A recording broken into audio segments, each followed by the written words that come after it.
So first I need to apologize for typesetting this in OpenOffice. I know that the text looks like a ransom note, but that's what happens when you don't use LaTeX.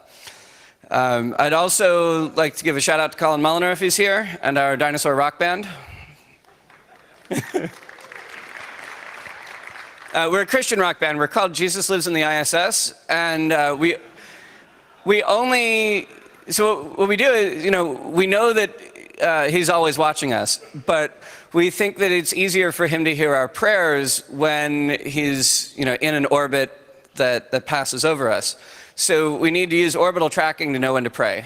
As I'm sure you can guess, I'm not recognized as a legal minority religion in Germany. I'd also like to thank SkyT and Fabienne Serrer and Adam Laurie and Jim Giovetti for some prior satellite tracking work, and the Scooby crew at Dartmouth College for all sorts of fun whenever I bounce out there. This is the mission patch of the Southern Appalachian Space Agency.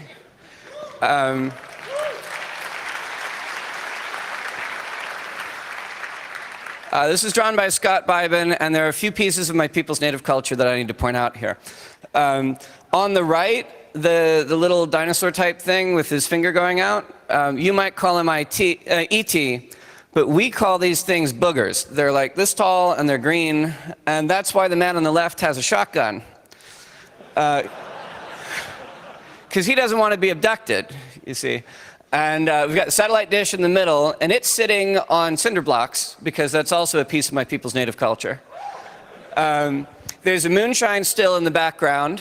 That's kind of like vodka, but you make it at home and from corn. And then there's the mountain, it looks like there are snow peaks on those mountaintops, but our mountains aren't tall enough to have snow.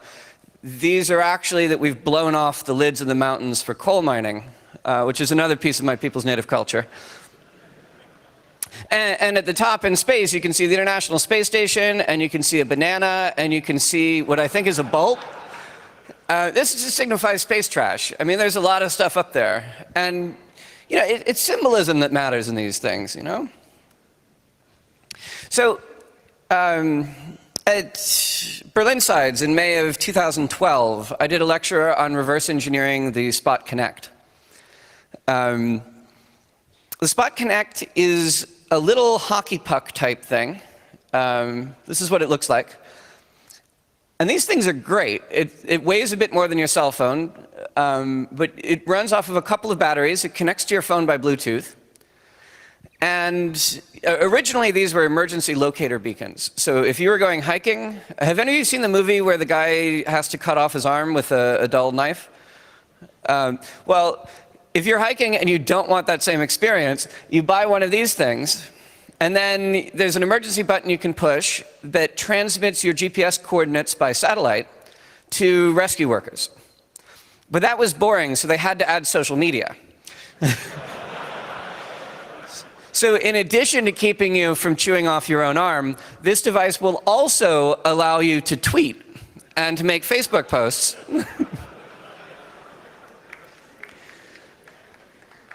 The idea is that, as you're running, here I'm crossing the Schuylkill River in Philadelphia, and the Android phone on the left is making a post. And I did an article on reverse engineering the Bluetooth side of these things, because I use a weird brand of phone that Microsoft killed off, and I'm terribly bitter about it.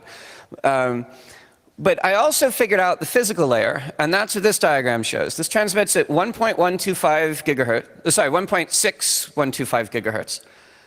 And it sends a pseudo-random stream. So each one of these zeros is a long chunk where it's bouncing back and forth between two different frequencies. And the same for the ones. But the way that the pattern works is that it switches the signal whenever it's going from the 0 signal to the 1 signal. And internally, there are these little pops that you can actually identify on a software-defined radio recording. And this is how you can reverse engineer the signal that the Spot Connect is sending up to its satellite network.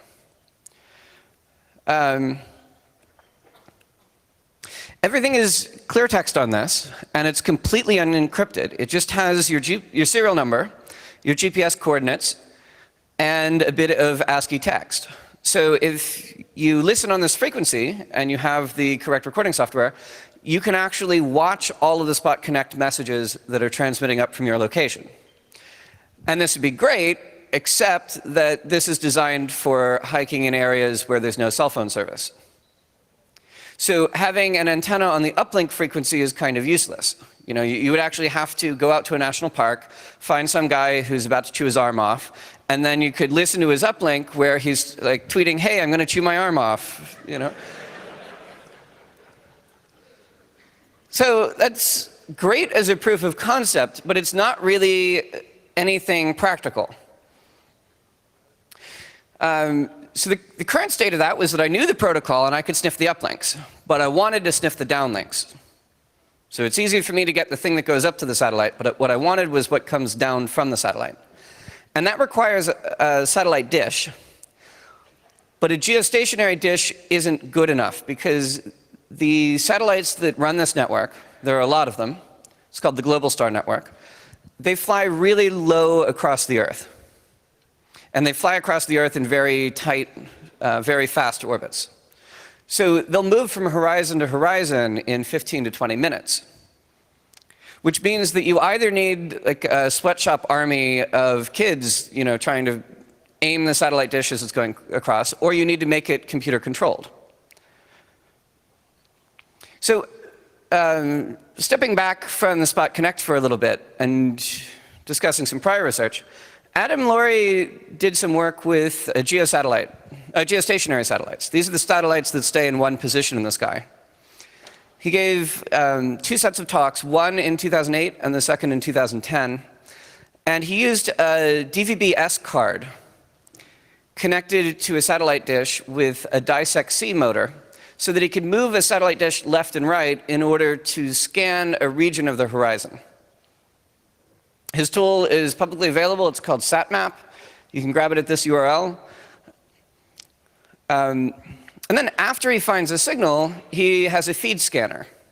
Normally, when you use satellite TV, your provider gives you a listing of the frequencies, and your provider gives you an exact orbital position to aim your satellite dish at. But Adam's tool allows you to scan to see which frequencies are in use and which protocols are in use once you've correctly aimed your dish. And he also describes a technique for moving your dish left and right while doing this in order to identify where the satellites are. This recording here is from a reimplementation that I made of Adam's work in order to catch up with it. And you can, in this diagram, the x-axis, like as you move left and right, that shows the azimuth. That shows how far left or right my satellite dish has moved. And then the y-axis shows the frequency, and all of these dots are strong signals. So every vertical bar in which you see chunks of frequencies, well, that's a satellite. But these stay in the same position. So it's easy for me to repeat this experiment. It's easy for me to rerun it and to find the same satellites in the same position. It's easy to debug this. But it can't move in elevation. So this diagram is actually a very small slice of the sky.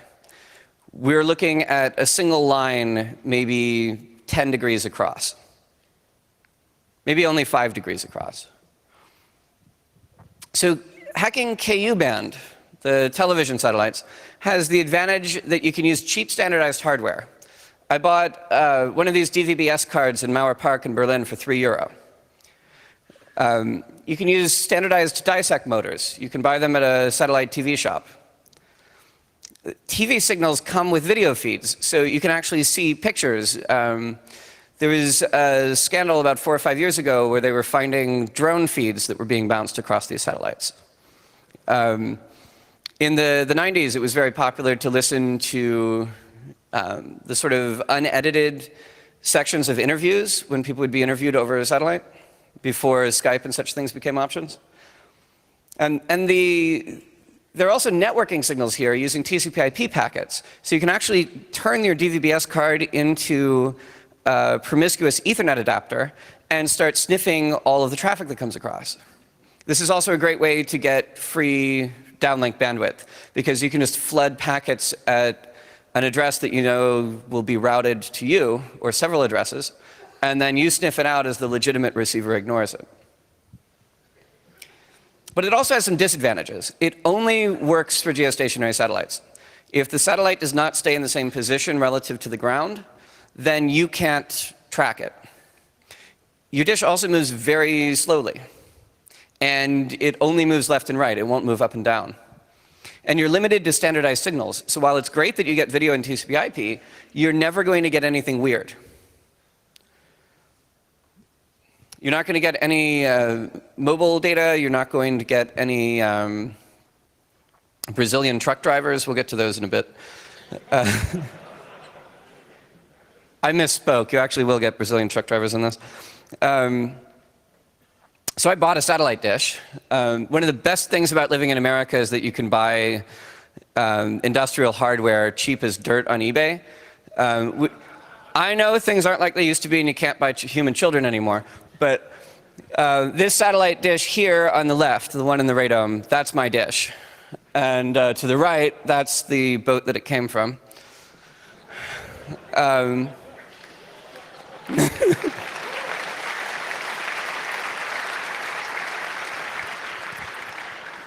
So this came from a military ship, but the dish itself is also available for civilian use on very large yachts. The dish itself is a Felcom 81, and it was intended for use with a network called Inmarsat. Inmarsat allows for telephone connections, and also data connections when you're on a boat. So if the crew wants to call home or wants to go to AOL keywords or whatever was popular back when this was common, they could do that. And the dish was designed to sit at the very top of a ship's mast. The reason why is that at the top of the mast, there aren't any obstructions. It has a clear view of the sky in all directions. But there's a complication with being at the top of the mast, which is that the ship is rocking beneath you, and you're moving more than the rest of the ship. So they have stepper motors for azimuth, elevation, and tilt, and then they have spinning gyroscopes. Back before the iPhone, there was this dark, dark time when gyroscopes actually spun. And this is the sort of gyroscope that it has. It actually has 4 of them so that it can measure its movement. And then it has a control computer. So the idea is that the dish itself can be moved while remaining absolutely stable with regard to the gyroscopes. So it compensates for the rocking of the ship beneath it as it's targeting a stationary satellite. And in America, this costs $250, but it's electronics equipment. So while you think that would only be 180 euro, it's more like 2,500. And that's before import duties and it being impounded. We also have this lovely culture in which people love excuses to use their trucks. So the guy that I bought this from offered to deliver it to my home for only $200. It was an 11-hour drive. But if you wanted this, you'd have to bring it back in your carry-on luggage, and that could be awkward. Now, so I got this dish, and I decided I had to do something with it. So I created the Southern Appalachian Space Agency. I'm from the state of Tennessee, formerly known as the state of Franklin until North Carolina invaded us. And it's okay, I know Europeans suck at history.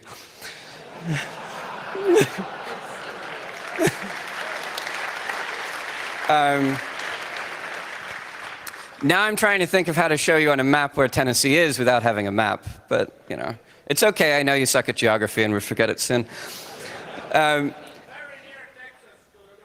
Texas is our first colony, but it's actually a decent drive to the east. Due east. You don't actually have to go. Anyways. So what I did was I took these motors, which were designed to be able to move the satellite dish to compensate for the rocking of a ship, and I repurposed them to track through the sky while the ground is stable. We don't have very many earthquakes in Tennessee. The last one that we had made rivers run the wrong direction. But it's okay, you know, it's a geography thing. So, so this allows me to track things that are moving through the sky, but it doesn't actually matter where they're moving in the sky because that's just a software problem. So in addition to tracking objects that are in low Earth orbit, by a software patch, I can also track things that are in deep space. It's not much harder to track deep space probes or stars than it is to track items in low Earth orbit. And then I added a software-defined radio, which allows me to record a signal now and then demodulate it later, which is necessary if you intend to reverse engineer a signal. Because a lot of the downlinks from these satellites are completely undocumented. And being able to tune into the right frequency is only half of it. You also need a recording of sufficient quality that you can reverse engineer it after the fact.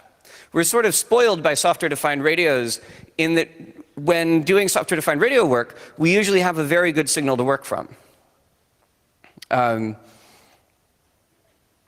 So having high-quality signals for later reverse engineering is necessary. And I really wanted to be able to identify undocumented downlinks for low Earth orbit in the same way that we already do this for geostationary orbit, using tools like the ones that Adam Laurie and Jim Giovetti made. So I built a software framework as a collection of Python daemons, and these run across a home area network in my house. There's a BeagleBone inside of the radome, and an x86 server in the house, or AMD 64, or whatever the kids call it these days. And then I use Postgres for coordination, so that all of these daemons can talk to each other without me really caring which machine they're on. So for maintenance, I can have my laptop pretend to be the dish, and I can have stepper motors on my desk, and I can watch them spin, and I could even make a model of the dish and swap these components in and out without the rest of the network being confused. This also allows for SQL injection attacks to physically move my dish, which is why the SASA network is not on one of those fancy Web 2.0 things. Because if you could inject, say, update target set name equals Voyager 1, then my dish would physically move and start tracking Voyager 1 through the sky. Voyager 2 doesn't actually come into the sky because of my position in the northern hemisphere. So it's okay, I know you suck at geography, but Voyager 1's going up and Voyager 2's going down. There's a Realtek software-defined radio for the radio reception, although these things are garbage, so I'm in the process of replacing this with a HackRF. There's also an iBot board for motor control. We'll get back to that in a minute. And there's an inertial measurement unit from VectorNav, which actually measures, using the fancy MEMS gyroscopes and a MEMS compass, how I'm moving. This isn't accurate enough to target the dish, so I'm still counting steps to move the dish. But it is accurate enough to tell me when my belts have broken or when I'm up against a physical obstruction. This is SkyT helping me out with the dish. He's zip tying it, because we know everything about duct tape where I come from, but we don't know anything about zip ties. So we had to bring in a German engineer, and we call him a jerry-rigger, but this is the satellite dish itself, and you can sort of see in this photograph where we've strapped on the equipment. There's like an umbilical cord, or more like a spinal column that actually runs up the back of the dish. So we just added new cables onto that line and then zip tied them in place. And SkyT came up with all these crazy ideas, like that we should use chains and zip ties to make sure that the cables don't tear themselves out. And that worked tremendously well in practice. So as this thing spins around, by the original design, there's a ring connector that all of the signals go through, that all of the networking goes through, that all of the rest goes through. And that worked in the 90s because it had no reason to send anything faster than 9600 baud. But with the modern signals going across it, I need 100 megabit or even gigabit Ethernet. That's not enough. I need more than 2 wires. So there's a cable that comes across it, and then I rely on software to keep it from wrapping that cable around itself. So it can only move, say, 400 degrees around, but that's still more than a full circle. So by stopping halfway and moving back, I can prevent it from getting snagged. We've got the Beagle bone on the left. In the middle, there's a USB hub, and on the right is the motor controller. The Beagle bone runs Debian Linux and takes care of sending the software-defined radio recordings over the network. It also takes care of updating the motor positions to be the ones that the database declares should be current. The stepper motors themselves are the originals that the dish was designed with. And they're running to an iBot board. The iBot board was intended for plotting on Easter eggs.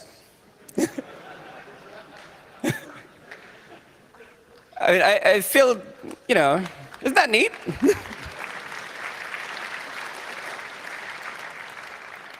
So you can actually aim a satellite dish that's as tall as you are with all of these fancy motors using less sophisticated equipment than what's used in a 3D printer. Don't panic, though. It's a hell of a lot more reliable than a 3D printer. But we needed some sort of backup. In addition to the inertial measurement unit telling us when the device has snagged itself, it would also help to have a visual cue. Because the satellite dish sits in Tennessee, and while I love my hometown, and I'm very proud of being Tennessean, it's also a long way to travel when you need to reorient a dish. Using an accelerometer, it's easy enough to correct the elevation, because you can use the accelerometer as a level, and you can use that to tell how high up the dish is pointing as an absolute scale. But the compass isn't very accurate. So instead, as a backup, we have a webcam that's taped to the top. Taping is my people's native culture. We have it taped to the top, and then it's pointing backwards. So this gives us like a rear view camera from the dish's position. So as the dish sits inside of its radome, junk cars in the yard are also my people's native tradition.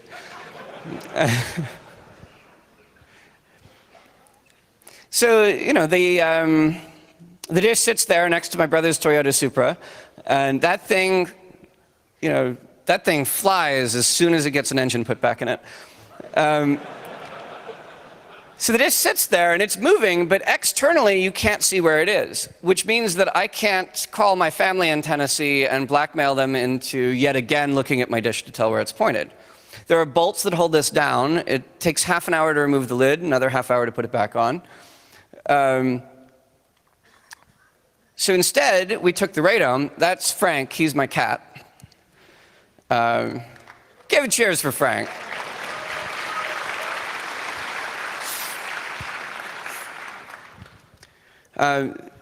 Yeah, we had such a great time with Frank, and we never knew that she was pregnant.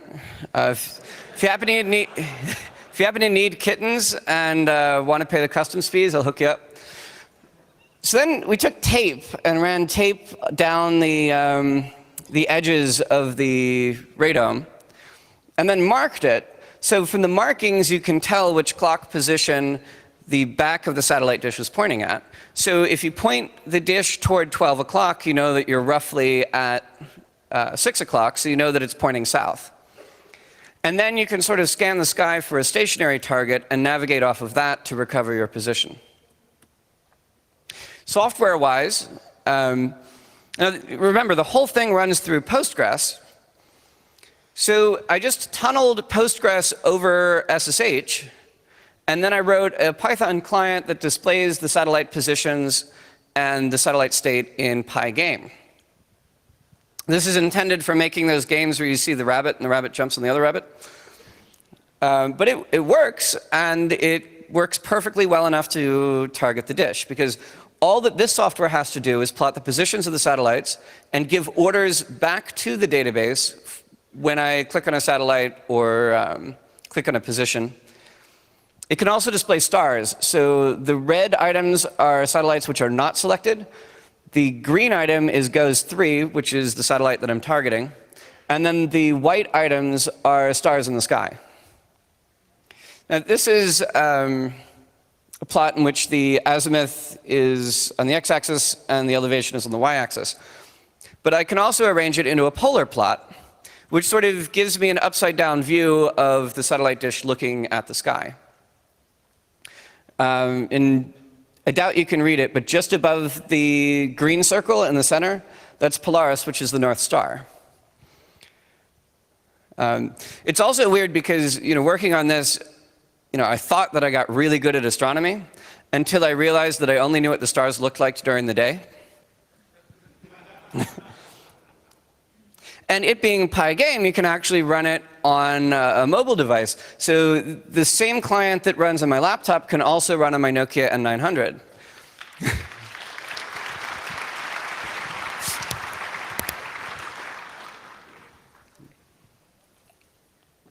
A significant portion of the GUI client for this was written while stuck on the U-Bahn, connected over 3G, SSH through, and just using Emacs on the phone.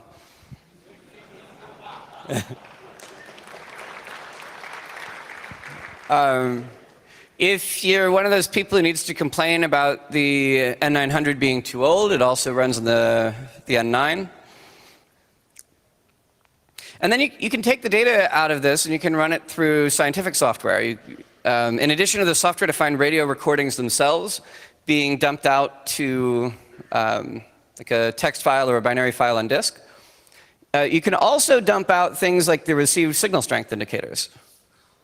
So this is a screenshot in which I'm identifying different satellites that I've seen in the sky based upon their downlink signal peaks. You can see the noise floor there at the bottom, and then there's a rather strong signal on the left and a weaker, narrower signal on the right. Now, the daemons that build this up, you need an orbit prediction daemon, because you need to know where the satellites are and where they're going and where they will be by the time you get to them. You need to update the orbits themselves.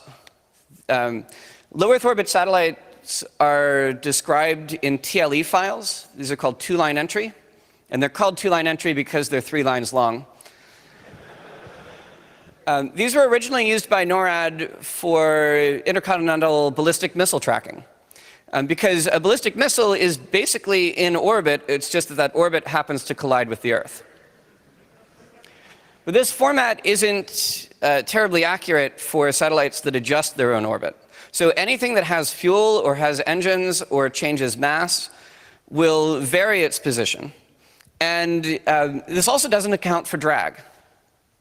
So because the missile itself, it goes up, it goes down. It's not orbiting enough for the light drag in the upper atmosphere to matter. But for a satellite, it does. So these two-line entries will work for a matter of days or maybe a couple of weeks, but they don't last longer than that. So you need a daemon that grabs the new files from SpaceTrack. And this is just a matter of like a recursive wget and then parsing the files, but it still needs to be done. You also need motor control, because you need to move the dish physically to track your target. You need input from the inertial measurement unit. This comes over a low-voltage serial port. And then you need radio daemons to handle spectrum analysis or downlink recording. And these you'll have several of, and you have to swap them out. So you'll begin by using the spectrum analyzer to identify that your aim is accurate, that you're accurately tracking the targets well enough to get a recording from them. And then after that, you begin to take software-defined recordings of them. And eventually, you might have a standalone application that parses what you're receiving, such as the Osmocom guys did with OpenGMR. So for orbit prediction, I began with a DOS program that had been ported to Unix called Predict. And this worked, but it it's garbage. It only supports 20 satellites, plus the Sun, the Moon, Venus, and Mars, but no other planets. Because it's designed for astronomy photographers who want to get a picture of something as it comes over the horizon. I need to track hundreds of targets and then write a script to opportunistically pick the ones that I want to record.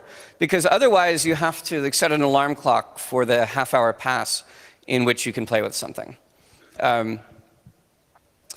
This software does allow you to query the results by UDP, though. So you can just send it a flood of request packets, and then it will flood back with the data you're looking for.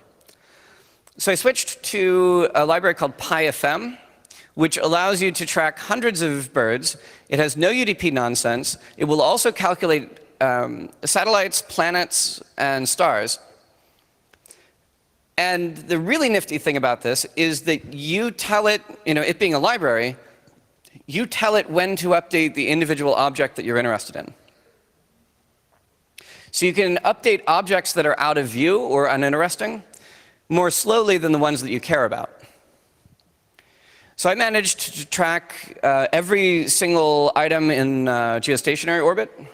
This thick ring here is the Clark belt of all satellites in geostationary orbit as viewed from my southern horizon.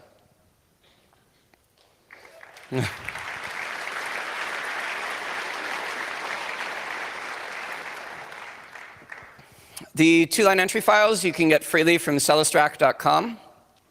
So there's just a simple script that grabs them and then inserts them. And the prediction daemon will actually select them as it's loading up. Because all inter-process communication is running through this Postgres database. And this daemon can be moved to a different machine if I needed more computing power or anything like that. The motor control daemon, well, the iBot board is designed to take stepper motor commands. It shows up as a USB serial device on Linux. So as I plug it into the BeagleBone, it appears as /dev/tty ACM0. And the baud rate doesn't matter because this is a USB device. You then send it simple commands, like SM 3500 -400 means that I want to move a stepper motor for 3,000 milliseconds. I want the first motor to move 500 forward, that's up, and the second one to move 400 left, which is backward 400 steps. And then it will count that out, and then it sends me back an OK. If I want to disable the motors, I send to EM00. This allows the motors to be freely spun, because normally a stepper motor will physically hold its position. You need to turn them off in order to slide the dish around. EM11 will enable both motors in 1/16 of a step mode. The stepper motors can do fractional steps because they're holding themselves in position. So you can see the motors themselves with the belts and the gear train. This thing on the right would probably be illegal for me to turn on. The thing on the right is a 250-watt amplifier. The stepper motors themselves just have 6 wires. In a lot of 3D printer type stuff, they ignore the middle 2. So you just chop off the middle 2 wires, you run the other 4 to your stepper controller, and you're good to go. The belts and stuff need to be measured in order to figure out exactly what the gear reduction is, because you need to know how many steps form a degree. The inertial measurement unit, this Vector Nav 100, it's a MEMS gyroscope, an accelerometer, and a compass in a single box. It costs $500, which was more than all of the other equipment put together. Now, the compass is confused by the stepper motors, because the compass is measuring magnetic fields. So you need to mount this physically as far away from the stepper motor as possible. And the gyroscope is confused by motor jerk, which is a shame because stepper motors work as a series of jerks rather than as a single consistent motion. And the accelerometer is confused by gimbal lock. So you have to switch it to a quaternion mode in order to get consistent values out of it. And if I had to do this over again, I'd really try to drop this piece of garbage. But it's a lovely technology when it works. Now, for position calculations, the elevation itself comes from the inertial measurement unit, while the azimuth comes from the motor daemon. This is because the accelerometer can very accurately tell which way the Earth's gravity is pulling it, whereas the accelerometer has to integrate jerks over time in order to figure out its position. So the accelerometer will drift while the and the compass will be confused by the magnetic fields, while the elevation is just a single accelerometer that doesn't drift. And the IMU will become a backup for these things in order to figure out how to make it reliable. But at the moment, the position measurement is infinitely more reliable. And the tilt motor, I'm not using at present, because on a ship that's rocking, it's necessary to tilt the dish. On a satellite dish that's staying still, the only use for tilting the dish is so that you can follow the arc of a satellite through the sky by only moving a single motor. Photographers do this when they're trying to get long exposures of moving satellites. At the moment, my software doesn't support this feature, but if it turns out to be necessary to get higher quality recordings, I might add it. There are radio daemons. The first is a spectrum analyzer. This just measures the signal strength on each frequency, and it does it by the power spectral density function. Cool. And the strength itself will vary with the position error. So this allows you to figure out how far off you are by sort of testing by overshooting just a little bit or undershooting just a little bit to center on your target. The downlink recorder dumps the I and Q values in the software-defined radio directly to an NFS share, which can later be decoded and read and reverse engineered. I've got a whole table of the spectrum data, and then I plot that in a tool called Viewpoints, which NASA releases for dealing with giant scatter plots in multiple dimensions. Each view takes 2 dimensions, and it's tons of fun. Client GUI uses Pygame. I have Postgres for communications, and the server does all of the heavy lifting, so the BeagleBone itself never has to do anything complicated with regards to the software-defined radio. This is also about these faint blue lines are positions at which I've seen particularly strong signals in order to identify which satellites are active and which ones are inactive, because satellites die over time. And particularly useful targets for reverse engineering are satellites that are out of commission or outdated. I'm running out of time by these markers. Does that mean that we're skipping questions, or does that mean that I need to be off the stage? Not having Q&A, OK. So today I get accurate tracking of satellites. And this thing can run unattended 24 hours a day for months without maintenance. Like I said, it's nothing like a 3D printer. It takes software-defined radio recordings. It can provide maps of views of different satellites to the sky. The next step is I want to publish a port scan of the entire sky. So which frequencies are in use on which birds for every bird that ever comes above Tennessee on every downlink that fits my antenna, as well as a database of software-defined radio recordings. If anyone would care to donate a truckload of disks, that might be handy. I'd also like to make other ground stations.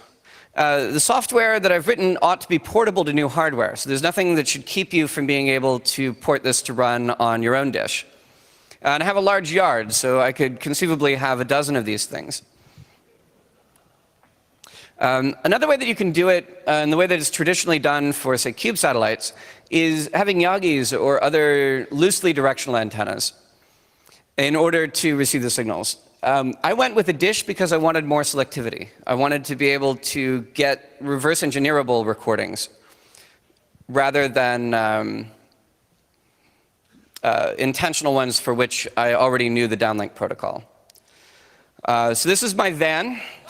My van is amazing.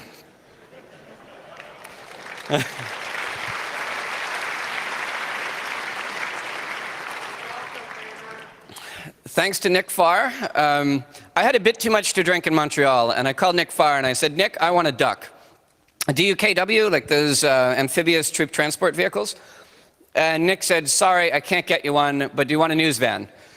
And I said, hell yeah, I want a news van. So this pole in the background, that's not a lighting pole, that's actually part of the van.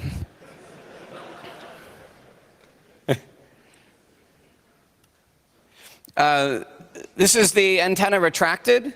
This mast goes up 20 meters by pneumatic power. There's an air compressor on the back. Here's the control panel. There's an air-conditioned office in the middle.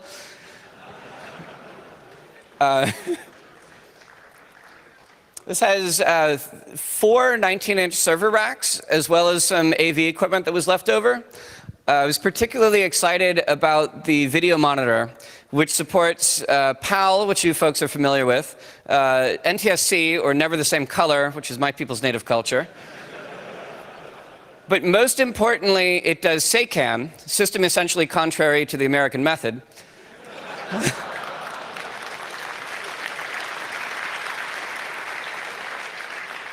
So in addition to my radio equipment, I'm adding my Soviet PDP-11, which was... and that's not a joke. I have a Soviet PDP-11 thanks to the kind folks at the Positive Hacking Days conference. This is the control panel. And that's my talk.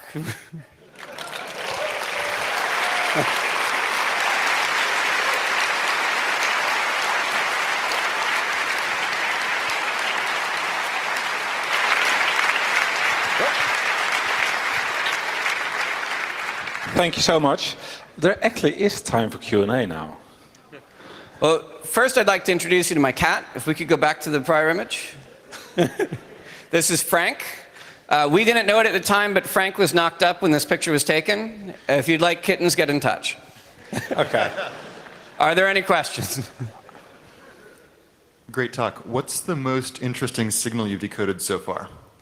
At the moment, I'm sort of stuck at the L-band range because of filters that I have yet to remove. So everything gets attenuated and becomes annoyingly quiet outside of the 1.5 to 1.6-ish range.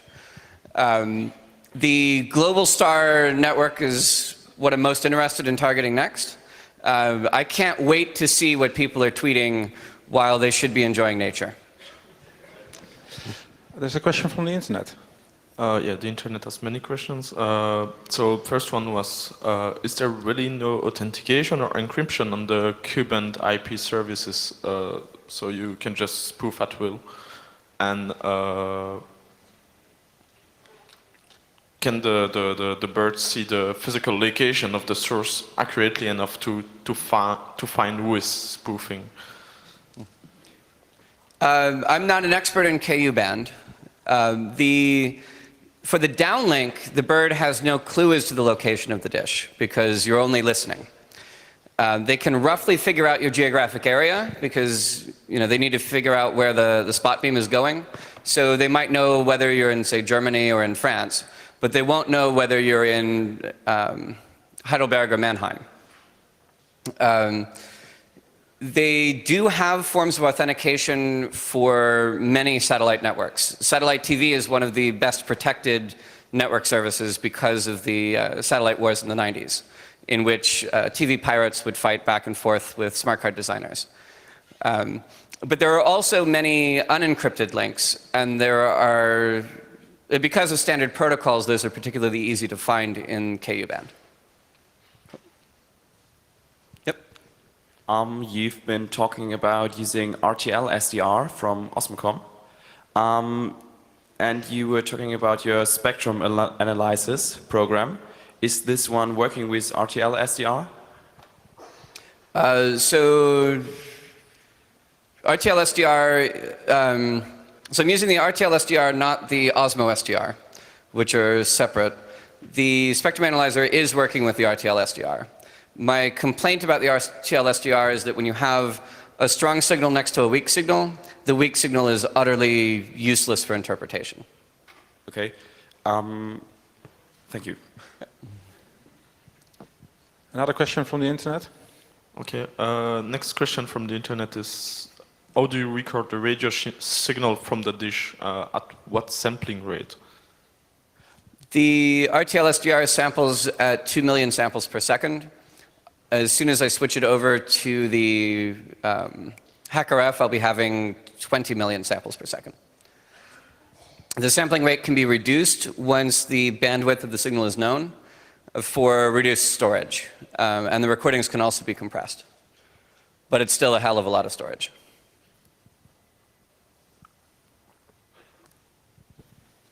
Any other questions? The internet has more questions. Okay. Did you look into obtaining a capacitive high bandwidth coupler as used for the rotary gantries in CT scanners? Those can apparently transmit contactless several gigabytes per second bidirectionally.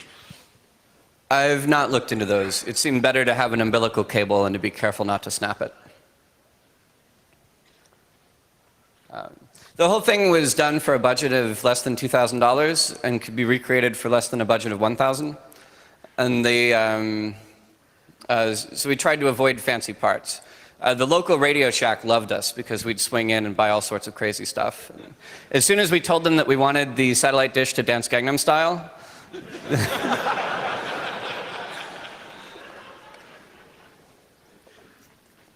cool. Thank you kindly.